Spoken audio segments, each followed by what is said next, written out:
Good morning friends, S N Bose physics academy में आप सभी का स्वागत है। आज की क्लास में हम पढ़ने वाले हैं फ्रेनल के अर्धावर्ती कटिबंधों के बारे में। बहुत ही अच्छा टॉपिक है फ्रेनल के अर्धावर्ती कटिबंध। कौन से यूनिट का टॉपिक आपका? तो सेकंड यूनिट है ऑप्टिक्स की, जिसके अंदर दो विवर्तन है, फ्रेनल विवर्तन और फ्रॉनहोफर विवर्तन।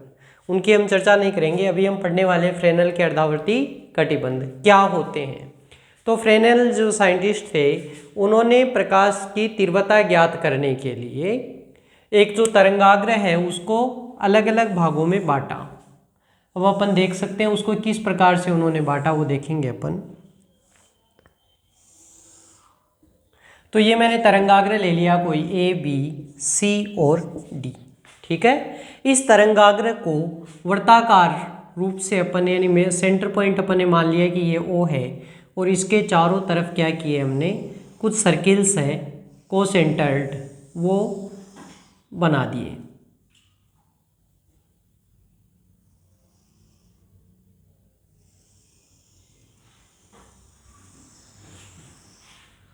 यानी अपन मान सकते हैं कि ये वृत्ताकार रूप से उन्होंने क्या किया, इसको विभाजित कर दिया। यानी पूरा तरंगाग्र क्या हमारे पास में था, ABCD था, इसको छोटे छोटे पार्ट्स के अंदर डिवाइड कर दिया। और ये जो कटिबंध है ये क्या कहलाते हैं, आपके फ्रेनल के अर्धावर्ती कटिबंध कहलाते हैं। ठीक है। और यहाँ से अपने को तीव्रता ज्ञात करनी है, तो मैंने कहा कि इस बिंदु के ऊपर मुझे पीक के ऊपर तीव्रता है वो चाहिए। इसका जो सेंटर पॉइंट है O, इसको हम कह सकते हैं इसका ध्रुव है। ठीक है। तो प्रथम कटिबंध के कारण से, यानी जो कटिबंध कौन सा रहेगा, अब यहाँ पर वृत्त आपको बना रखे हैं, तो इसके अंदर पहला वृत्त और दूसरा वृत्त के मध्य का जो भाग है ये क्या रहेगा आपका प्रथम कटिबंध। ऐसे द्वितीय कटिबंध, ऐसे ही कौन सा रहेगा, nवां कटिबंध तक हम इसको डिवाइड कर सकते हैं। ठीक है। तो ये क्या कहलाते हैं आपके, ये फ्रेनल के अर्धावर्ती कटिबंध कहलाते हैं। यानी सभी से अपने को क्या मिलेगी, यहाँ पर जो प्रकाश की तीव्रता है वो यहाँ पर अपने को बिंदु P पर प्राप्त होती है। ठीक है। थ्योरी आप इसकी देख लेंगे बुक के अंदर। ये हो गया। अब इसकी विशेषता क्या है, यानी फ्रेनल के जो दो अर्धावर्ती कटिबंध है, भाई मैंने कहा कि पहला ये है 1 है, और ये क्या है सेकंड है, ये क्या है nवां कटिबंध है, इस प्रकार से। ठीक है। तो इनके अंदर कितना पथांतर पाया जाता है और कलांतर कितना होता है, तो फ्रेनल के दो कर्मागत कटिबंधों के मध्य, यानी मैं कहूँ कि पहला और दूसरा दो कटिबंधों के मध्य λ/2 का पथांतर होता है। पथांतर कितना रहेगा, λ/2 का, और कलांतर कितना हो जाएगा, तो कलांतर होता है पाई का। ठीक है ना। तो ये इसके लिए विशेषता होती है। यानी फ्रेनल के अर्धावर्ती कटिबंधों में दो कटिबंधों के मध्य का पथांतर λ/2 का होता है और कलांतर पाई का होता है। इसका मतलब पहले कटिबंध से जो प्रकाश किरण बिंदु P पर पहुंच रही है, दूसरे कटिबंध से पहुंचेगी, वो उसकी कला क्या हो जाएगी, विपरीत हो जाएगी। पाई का कलांतर हो गया ना, तो कला क्या हो जाएगी, विपरीत हो जाएगी। यानी इसके अपोजिट हो जाएगी, इसके विपरीत प्रभाव ये दिखाएगी। ठीक है। या हम कहें कि एक समपोषी है तो दूसरी क्या हो जाएगी, विनाशी हो जाएगी। ठीक है। ये हमारा हो गया फ्रेनल का अर्धावर्ती कटिबंध। अब इसको पहले तो आपने ऐसे समझा दिया कि कटिबंध यानी फ्रेनल ने ABCD तरंगाग्र को छोटे छोटे पार्ट्स में या छोटे छोटे भागों में विभाजित किया, और प्रत्येक भाग क्या कहलाता है, फ्रेनल का अर्धावर्ती कटिबंध कहलाता है। दो कटिबंधों के मध्य दूरी पथांतर λ/2 होता है और कलांतर कितना होता है, पाई होता है। ठीक है। ये तो हमने सीधी इसकी डेफिनेशन लिख ली। अब बाद में थ्योरी में क्या लिखेंगे कि चित्रानुसार ABCD है वो क्या है, एक समतल तरंगाग्र है, जिसके कारण बिंदु P पर प्रकाश की परिणामी तीव्रता है वो ज्ञात करनी है। और इसके लिए हम लंब यहाँ से कहाँ पर डालते हैं, बिंदु O के ऊपर OP एक लंब डालते हैं। O जो है वो क्या कहलाता है आपका, बिंदु O तरंगाग्र का ध्रुव है, क्योंकि तरंगाग्र के कहाँ पर है, सेंटर में स्थित है, इसलिए क्या कहलाता है आपका, तरंगाग्र का ध्रुव कहलाता है। ठीक है। और फ्रेनल के अर्धावर्ती कटिबंधों की रचना के लिए O को केंद्र मानते हुए, अब देखो O को केंद्र मानते हुए R1 त्रिज्या, ठीक है, R1, और दूसरा क्या रह जाएगा, ये अपन कह सकते हैं कि बी मान लिया मैंने, चलो बी R1 या बी कह सकते हैं अपन। मैंने कहा कि ये कितना है, बी त्रिज्या, तो बी त्रिज्या b plus lambda by two, b plus 2 lambda by two, b plus 3 lambda by two, ऐसे ही b plus N lambda by two त्रिज्या के वृत्ताकार पथों की रचना करते हैं। ठीक है, ये हमने इसके लिए कह दिया। प्रथम वृत्त द्वारा तरंग परिबद्ध तरंगाग्र का क्षेत्र, यानी प्रथम वृत्त, पहला वृत्त ये दिख रहा है आपको, तो प्रथम वृत्त के द्वारा जो परिबद्ध तरंगाग्र का क्षेत्र है ये क्या कहलाता है आपका, प्रथम फ्रेनेल का प्रथम अर्धावर्ती कटिबंध कहलाता है।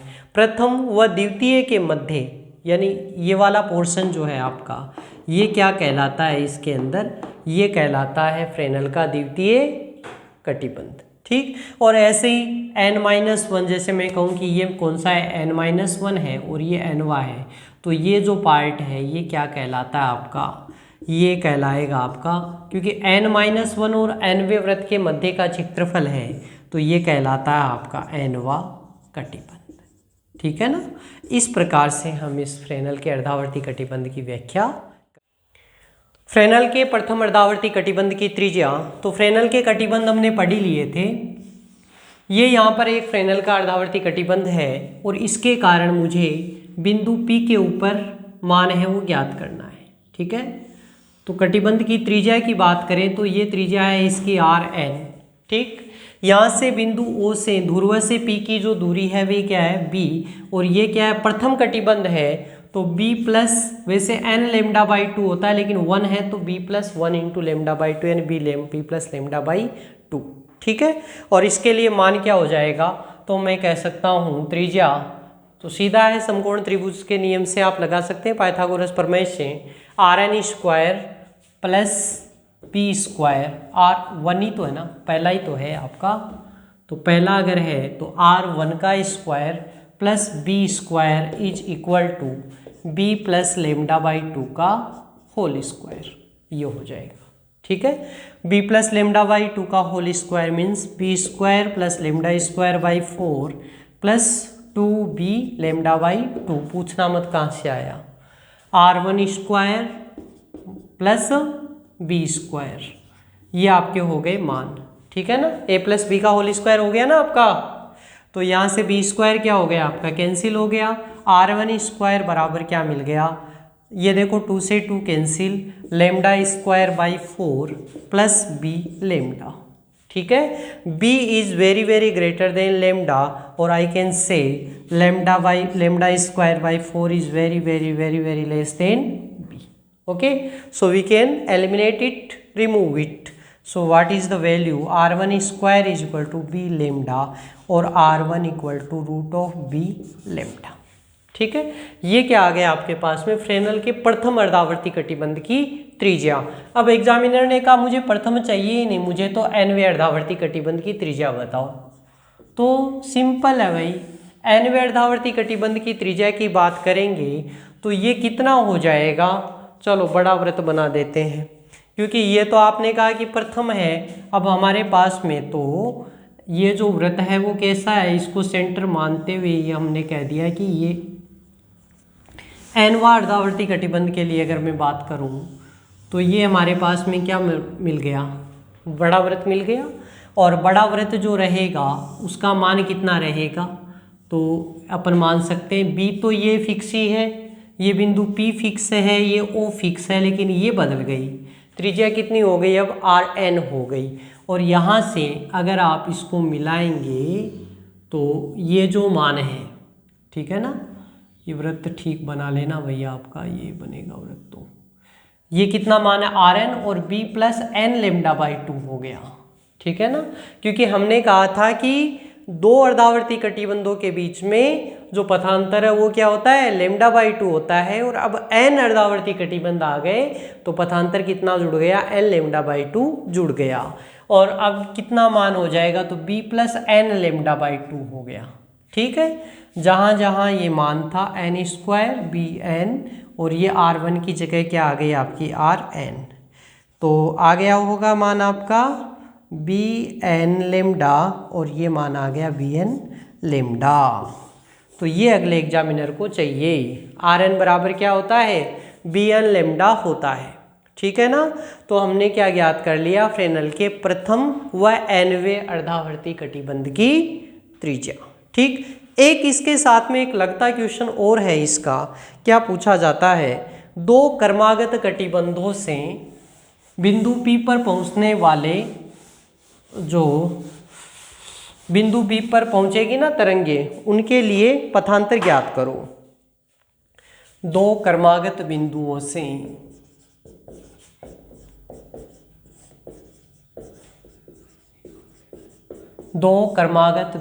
से बिंदु P पर पहुंचने वाली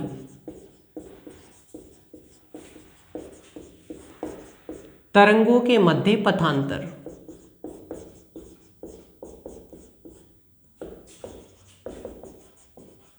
क्या होता है, तो देखो दो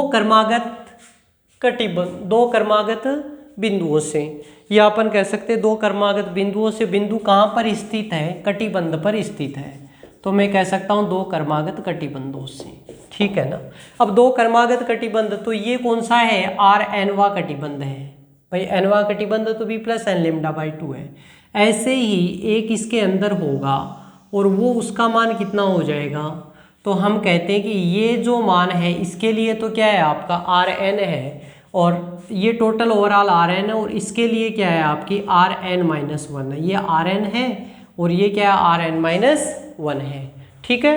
तो पथांतर पूछ रहा है, तो पथांतर क्या हो जाएगा इसका, पथांतर का जो मान हो जाएगा एक्स एन बराबर M N minus M N minus 1 by 2, ठीक है ना। मध्य पथांतर इस प्रकार से हम इसका ज्ञात कर सकते हैं, M N P plus M N minus 1 P into by 2, ठीक है ना। देखो ये तो जो बिंदु था वो क्या था आपका एम एन, और ये वाला जो बिंदु है ये क्या है एम एन माइनस 1, ओके। तो एम एन पी ये पथांतर किसके लिए है, एनवें कटिबंध के लिए पथांतर है, और एन माइनस 1वें कटिबंध के लिए पथांतर कितना है, तो मान कितना हो जाएगा, ये वाला हो जाएगा आपका, ठीक है ना। ये जो डायग्राम रहेगा आपका ये वाला मान हो जाएगा, ठीक है। तो ये b प्लस एन लेमडा है और इसका मान क्या हो जाएगा b plus N minus 1 into lambda by 2, दोनों के पथांतर आ गए। ये कह रहा है कि दोनों के मध्य दो क्रमागत कटिबंधों से बिंदु P पर पहुंचने वाली तरंगों के मध्य पथांतर ज्ञात करो।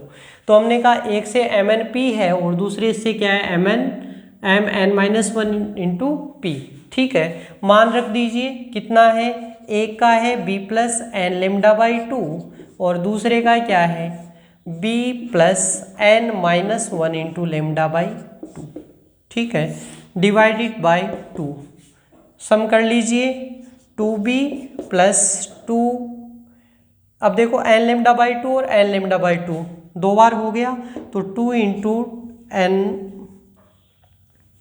ये कर दो एन लेमडा, ठीक है ना, एन लेमडा बाई 2 और एन लेमडा बाई 2 दो बार हो गया, और माइनस का लेमडा बाई 2 डिवाइडेड बाई 2, ठीक है। कितना मान हो जाएगा जब ये हटाएंगे, तो देखो b plus N lambda by 2 minus lambda by 4, ये हमारे पास में क्या आ जाएगा, इसका मान आ जाएगा, दो क्रमागत कटिबंधों के कारण क्षेत्रफल b plus N minus 1 into, या इसको कॉमन ले कुछ और काम कर सकते हैं क्या, b प्लस 2n माइनस 1 कर दूँ तो इसको लेमडा बाई 4, ठीक है, इस प्रकार से भी लिख सकता हूँ। तो ये हमारे पास में किसका आ गया, एक्स एन बराबर b plus 2n minus 1 into lambda by 4, ठीक है। अब ऐसे ही ये तो इसके लिए हुआ, ऐसे ही दो क्रमागत, तो एम एन माइनस 1 और एक एम एन माइनस 2 के लिए भी बिंदु के लिए होगा, ठीक है, उसके लिए भी मान याद कर लेंगे।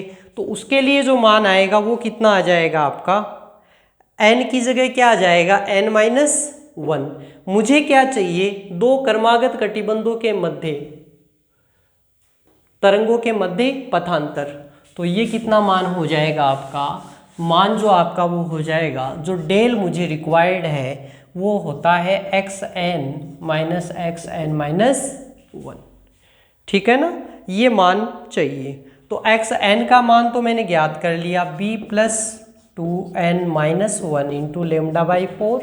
अब ये कहाँ से मान आएगा, तो मान तो आया हुआ ही है, n की जगह क्या रखना है, n-1 रखना है। इतना ही काम कॉपी में आपको वहाँ पर भी करना है। आप जो काम करेंगे ना उसमें xn की जो वैल्यू आई वो आ गई, और इसकी जगह एज इट इज हो जाएगा, n की जगह क्या रखेंगे, n-1, तो माइनस का b प्लस वैल्यू जब ये रखेंगे तो कितना हो जाएगा, n की जगह 2, n की जगह मुझे क्या रखना है, देखो n-1 -1 इंटू लेमडा बाई 4, ठीक है। अब इसका विस्तार कर दीजिए आप,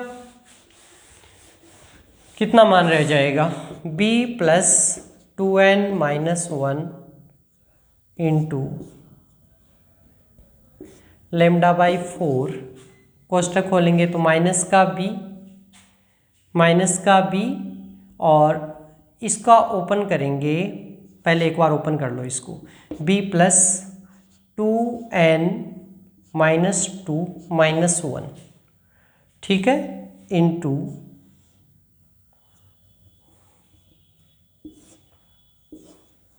लेमडा बाई 4, ठीक है ना, ये मान हो गया अपना, बड़ी कोष्टक की आवश्यकता है नहीं। b प्लस 2n-2 -1 यानी 2n-3 हो गया, ठीक। ये मान यहाँ रख दीजिए, b plus 2n into 2n, विस्तारी कर दो पूरा इसको, लेमडा बाई 4 माइनस का लेमडा बाई 4, माइनस का b, माइनस का 2n इंटू लेमडा बाई 4, और माइनस माइनस प्लस का 2 + 1 3 इंटू लेमडा बाई 4। अब देखो, प्लस का b माइनस का b, 2n lambda by 4 plus का 2n लेमडा बाई 4 माइनस का, वैल्यू कितनी बची यहाँ पर, 3 लेमडा बाई 4, ठीक है। यहाँ पर 3 लेमडा बाई 4 प्लस की और माइनस की कितनी है, लेमडा बाई 4, तो 3/4 माइनस 1/4 कर देंगे तो कितना बच जाएगा, डेल बराबर कितना बच जाएगा हमारे पास में, लेमडा बाई 2। तो ये हमारे पास में क्या आ जाएगा भाई, 3/4 माइनस 1/4, 70% में से 25 घटाया तो कितना बचा, 50% बच गया ना। तो ये हमारे पास में क्या आ गया, डेल बराबर लेमडा बाई 2, ठीक है। तो ये हमारे पास में किसका आ गया, दो क्रमागत कटिबंधों से बिंदु P पर पहुंचने वाली तरंगों के मध्य पथांतर अगर पूछ लिया जाता है तब हमें इसके लिए ये काम करना है। ओके, nवें अर्धावर्ती कटिबंध का क्षेत्रफल। तो nवें कटिबंध का क्षेत्रफल ज्ञात करने के लिए करेंगे क्या, हमारे पास में पहले से ही कटिबंध तो है ही पूरा, ठीक है ना।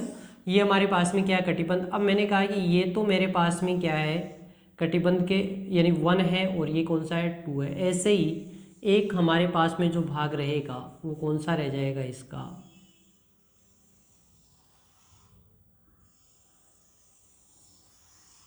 ये जो पार्ट है n वां वृत्त है, ठीक है, और ये कौन सा रहेगा, n-1 का, ठीक है ना।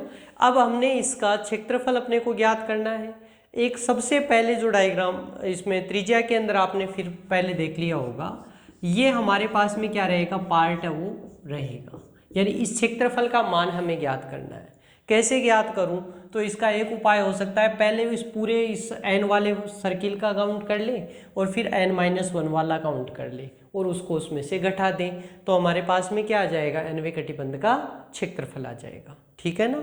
और इनके लिए ज्ञात करेंगे तो भाई इसकी त्रिज्या जो यहाँ से है, इसकी जो त्रिज्या है ये कौन सी है, Rn-1 है, और बाहर वाले की है तो ये क्या है, Rn है। Rn कंप्लीट है और Rn-1 यहाँ तक है, ठीक है। तो इतने की अब क्षेत्रफल, वृत्त का क्षेत्रफल तो आता ही है अपने को, तो nवें अर्धावर्ती कटिबंध का क्षेत्रफल an बराबर क्या हो जाएगा, मैं कह सकता हूँ कि ये जो मान हो जाएगा a आपका an-1वें वृत्त का क्षेत्रफल, ठीक है ना।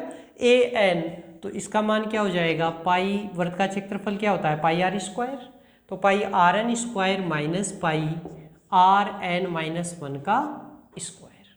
ठीक है, आर एन स्क्वायर क्या होता है, तो हमने ज्ञात किया था आर एन स्क्वायर क्या होगा, देखो आर एन ये तो था ना सीधा, ये था बी, ये था B plus N lambda by two, ठीक है ना, और ये क्या थी आपकी आर एन।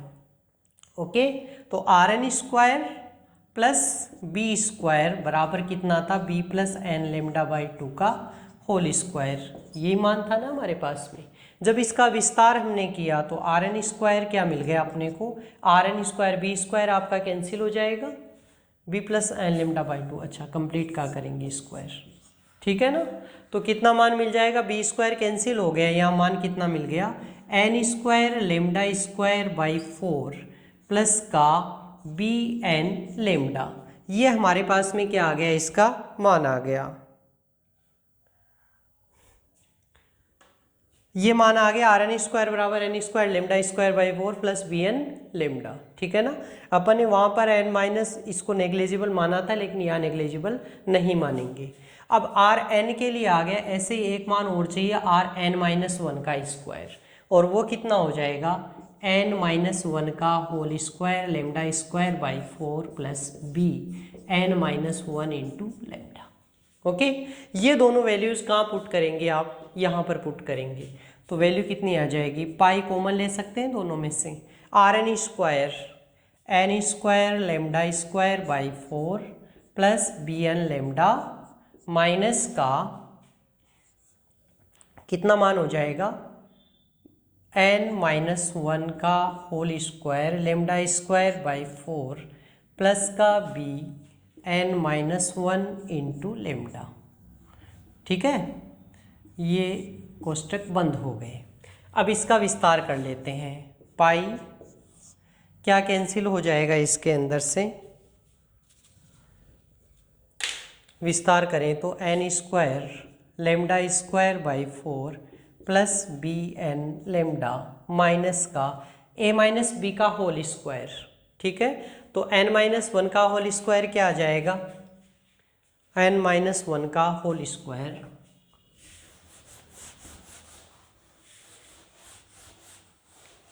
ये दोनों मान हमने रखे लिए, एन माइनस वन का होल स्क्वायर हमारे पास क्या आ जाएगा, N square plus one minus का एन माइनस का टू एन। ठीक है ना, a square plus B square minus का टू ए बी, ये मान आ गया। तो ये मान हम कहाँ रखेंगे इसका, ये मान हम रखेंगे लेमडा स्क्वायर के गुणा में, तो कितना मान रह जाएगा, lambda square by four multiplied by N square plus one minus का टू एन, ओके, प्लस का बी, एक बार एन से गुणा करेंगे तो बी एन लेमडा और माइनस का बी लेमडा। ठीक है, ये हमारे पास में कार्य हो गया। अब इसका विस्तार ओपन कर दें इसको, pi n square lambda square by four plus का बी एन लेमडा माइनस का, देखो n square lambda square by four, ये माइनस का lambda square by four minus minus plus का two n into lambda square by four, और ये minus minus का B N lambda और माइनस माइनस प्लस का बी लेमडा।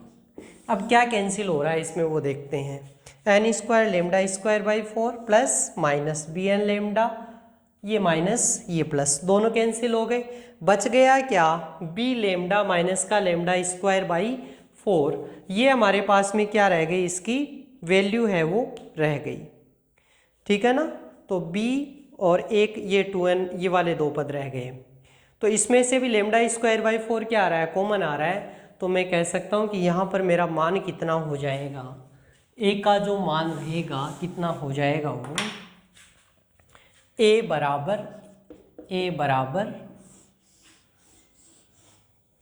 कितना मान शेष रहा, बाहर है आपका पाई, अंदर क्या बचा, देखो प्लस का बी लेमडा, इसमें two N lambda square by four और एक यहाँ minus lambda square by four, lambda square by four common ले सकते हैं, तो प्लस का lambda square by 4 into 2n-1, ये हमारे पास में क्या मिल गया, nवें अर्धावर्ती कटिबंध का क्षेत्रफल।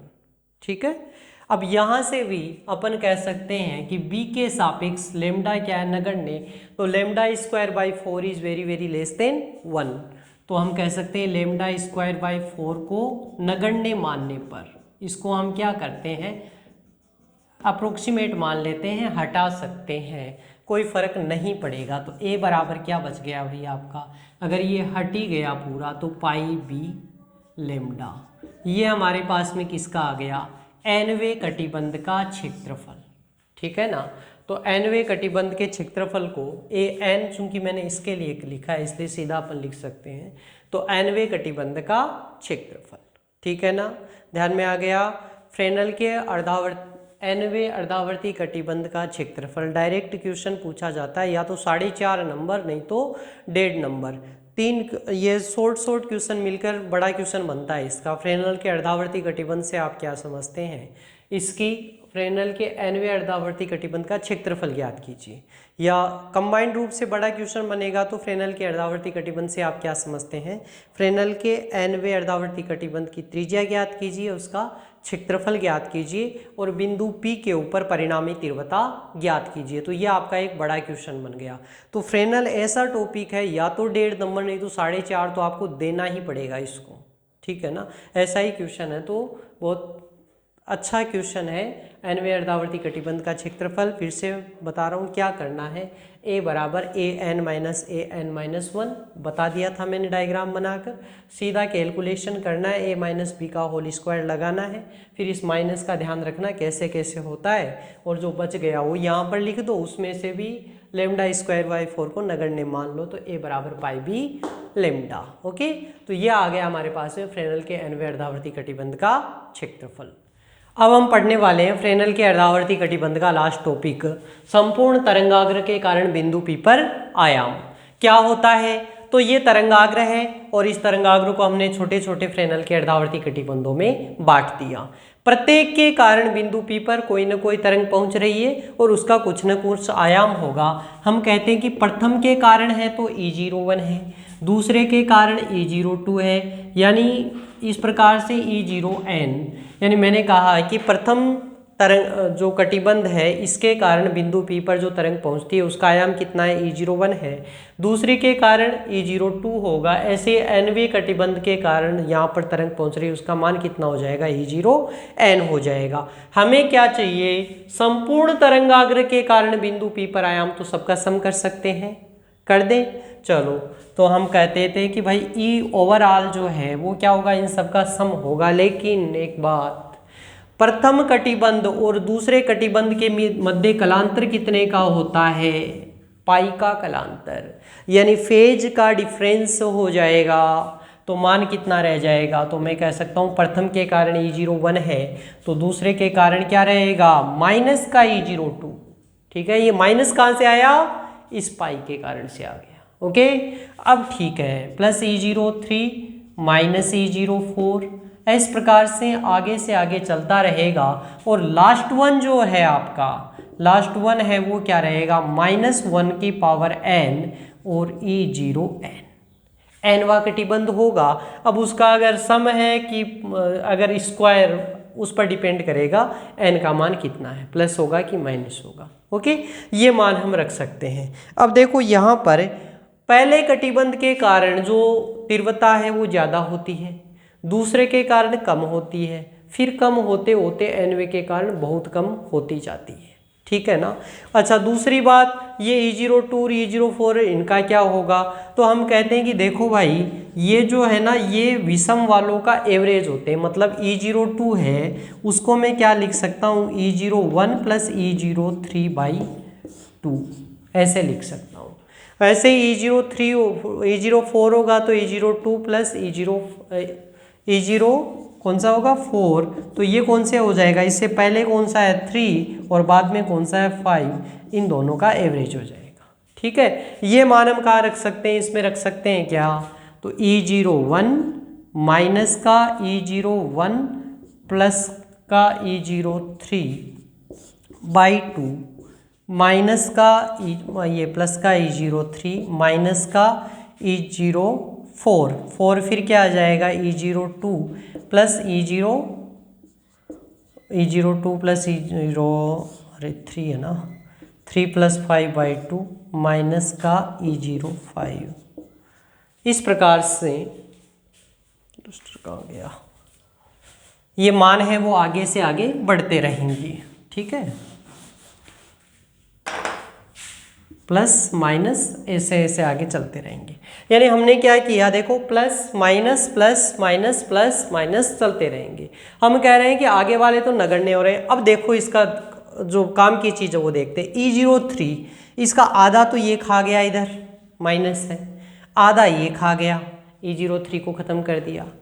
E04 देखो कहाँ गया, E04 ये रहा। अब देखो आधा तो E03 ये ले गया, E05 इस E05 का आधा इधर खत्म हो गया, आधा E06 वाला खत्म कर देगा। यानी आगे के आगे कटिबंध वो क्या हो रहे हैं, खत्म होते जा रहे हैं। एक तो लास्ट का बचेगा Nवा और एक कौन सा बचेगा, E01 रहेगा। E01 का भी कितना भाग, आधा भाग। और हम कह रहे हैं आगे वाले तो वैसे ही नगण्य होते हैं तो उनका तो मान ही हटा दो, तो कितना मान बच गया जी, E कितना रह गया, E01/2। ठीक है, ये हमारे पास में क्या आ गया, बिंदु P पर परिणामी आयाम आ गया। यानी परिणामी आयाम कितना हो गया, E01/2 हो गया। ठीक है, ये हमारे पास E परिणामी, या मैं इसको क्या कह सकता हूँ, E0 भी डिनोट कर सकता हूँ। ठीक, अब मुझे क्या चाहिए, बिंदु P पर आयाम पूछ लिया, एग्जामिनर ने कह दिया आयाम नहीं चाहिए भैया हमें, तीव्रता बताओ, क्या करोगे, फंस गए ना। अरे बहुत आसान है, I is proportional to E²। तीव्रता होती है वो आयाम का क्या होती है, वर्ग होती है। तो E02 तो E02 तो कितना मान हो जाएगा, तो मैं कह सकता हूँ I ये E02 है तो ये कितना मान रह गया भाई, E01 का स्क्वायर/4। ओके, तो हो गया। तो ये आपका बहुत बहुत इम्पोर्टेंट टॉपिक है। सेकंड यूनिट में एक बड़ा क्वेश्चन अपन मान सकते हैं। फ्रेनल के, देखो क्वेश्चन कैसा आएगा, फ्रेनल के अर्धावर्ती कटिबंध से आप क्या समझते हैं, फ्रेनल के nवें अर्धावर्ती कटिबंध के कारण त्रिज्या व क्षेत्रफल का मान ज्ञात कीजिए तथा संपूर्ण तरंगाग्र के कारण बिंदु P पर आयाम का व्यंजक भी ज्ञात कीजिए। ये भैया 6 नंबर का क्वेश्चन हो गया आपका, 4 से भी काम नहीं चलेगा, क्योंकि ऑप्टिक्स ऐसी है कि एक क्वेश्चन है वो कंप्लीट दे सकता है आपको। ठीक है ना, तो आई होप आपको ये अच्छे से समझ में आया होगा फ्रेनल के अर्धावर्ती कटिबंध। तो इसको वीडियो को शेयर, सब्सक्राइब और लाइक करना बिल्कुल भी ना भूलें। Okay, thank you.